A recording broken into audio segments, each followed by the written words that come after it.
কৃষকদের জন্য আমরা একটি কৃষক কার্ড ইন্ট্রোডিউস করার কথা বলেছি, যেটির মাধ্যমে তাদের কাছে আমরা রাষ্ট্রের সহযোগিতা পৌঁছে দিতে চাই। ইনশাআল্লাহ 14 এপ্রিলে টাঙ্গাইল থেকে এটির পাইলট প্রজেক্টের কাজ আমরা শুরু করতে যাচ্ছি। সম্মানিত উপস্থিতিবৃন্দ, প্রিয় খেলোয়াড়বৃন্দ, সকল শ্রেণী পেশার মানুষের জীবন মানকে উন্নয়নের লক্ষ্যে আমরা কিন্তু অন্যান্য সেক্টরেও কাজ করেছি। যেমন নারীদের ক্ষমতায়নের জন্য আমরা এর মধ্যে ফ্যামিলি কার্ডের কাজ শুরু করে দিয়েছি।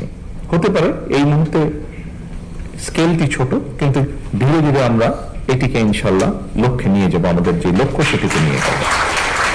এর বাইরেও আমরা বলেছিলাম আমাদের সমাজের সম্মানী একটি শ্রেণী, বিভিন্ন মসজিদ সহ বিভিন্ন ধর্মের যারা ধর্মীয় গুরু আছেন, মসজিদের ইমাম খতিব সাহেব আছেন, তাদেরকে আমরা একটি সম্মানের আওতায় আনতে চেয়েছিলাম। সেই কাজটি আমরা শুরু করেছি, আপনারা নিশ্চয়ই সংবাদের মাধ্যমে এটি দেখেছেন।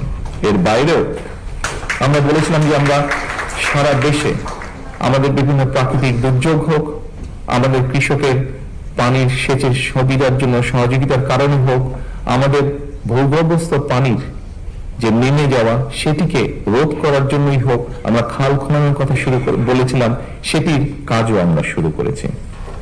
এর বাইরেও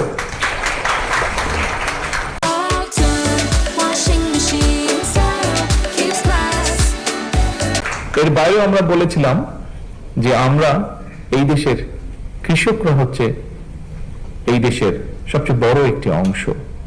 আমাদের প্রত্যেকেরই গ্রামে আত্মীয় স্বজন, পরিবার স্বজন আছেন এবং তাদের মধ্যে অনেকেই প্রত্যক্ষ পরোক্ষভাবে কৃষির সাথে জড়িত। সেই কৃষকদের পাশে দাঁড়ানোর জন্য আমরা বলেছিলাম যে আমরা কৃষক কার্ড ইন্ট্রোডিউস করব। আজকে আমাদের খেলার বন্ধুরা যেমন, তাদেরকে আমরা একটি স্পোর্টস কার্ড দিয়েছি, আপনারা দেখেছেন তাদেরকে যেটা আমরা উপহার দিয়েছি, তার মধ্যে ছোট একটি কার্ড আছে, ব্যাংক কার্ডের মতন স্পোর্টস কার্ড।